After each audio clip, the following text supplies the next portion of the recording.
A special thank you to each of our subscribers who make this channel possible. Here's today's story.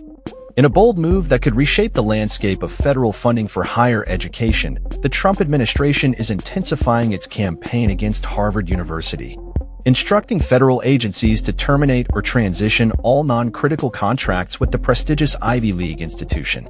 This directive, which could potentially affect over $100 million in funding, marks a significant escalation in the ongoing battle between the Trump administration and one of America's oldest and wealthiest universities.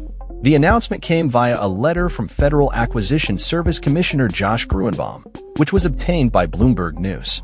The letter directs federal agencies to review their contracts with Harvard, advising them to terminate those deemed non-essential and to seek alternative vendors if necessary. This initiative is positioned as part of the administration's broader strategy to ensure that all federal contracted services align with and advance agency priorities. The letter, first reported by the New York Times, sets a deadline of June 6 for agencies to report on their actions regarding contracts with Harvard.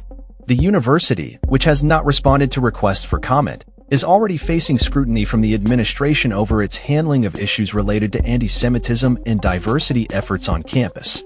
The Trump administration's relationship with Harvard has been fraught with tension, particularly as it has frozen funding and restricted the university's ability to enroll international students.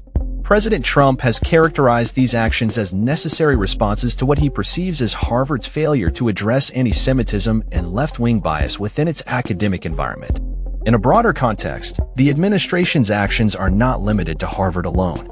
Other elite institutions, including Columbia, Cornell, and Northwestern, are also under pressure to implement significant policy changes. This has raised alarms among advocates for academic freedom and free speech, who argue that government interference in higher education could have far-reaching implications. Adding to the controversy, Secretary of State Marco Rubio recently ordered U.S. embassies to halt new interviews for student visa applicants, a move that could further complicate the international student landscape across U.S. universities.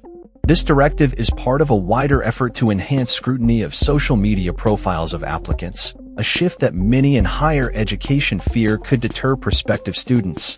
The administration's campaign against Harvard has already resulted in the suspension of more than $2.6 billion in federal research funding, with Trump publicly advocating for the university to lose its tax-exempt status. Such a change would have profound financial implications for Harvard, which boasts an endowment of $53 billion. The government has made it clear that it expects Harvard to overhaul its governance structures, admissions processes, and faculty hiring practices, which it claims are discriminatory. The administration's letter also highlights concerns regarding Harvard's handling of anti-Semitic incidents, asserting that the university has shown a troubling lack of concern for the safety of Jewish students. In response to the administration's demands, Harvard President Alan Garber, who is Jewish himself, has expressed regret over the university's management of anti-Semitism on campus. However, he maintains that the government's demands reveal a lack of genuine interest in collaborating to address these issues. Harvard is currently engaged in legal battles against the U.S. government, challenging the funding cuts and restrictions on international student enrollment.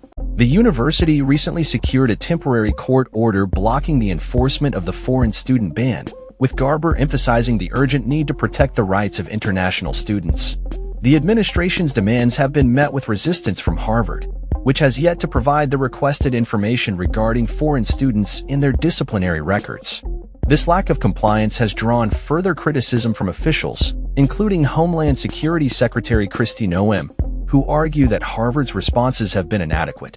In light of these developments, President Trump has threatened to redirect billions in grant dollars from Harvard to trade schools, framing this as a necessary investment in American education.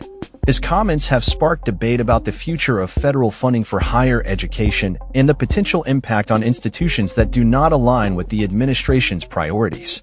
As the situation unfolds, the implications of the Trump administration's actions could resonate beyond Harvard, influencing how federal funding is allocated to universities across the nation.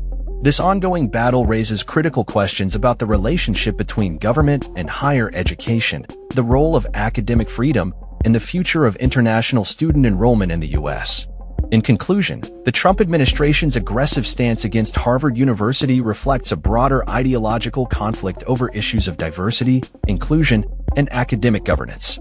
As federal agencies prepare to evaluate their contracts with the university, the potential ramifications for higher education funding and policy are significant, signaling a pivotal moment in the ongoing discourse surrounding the role of universities in American society. That's all for this story. We upload videos every day covering many different subjects, so hit that subscribe button to stay informed. Thanks for watching.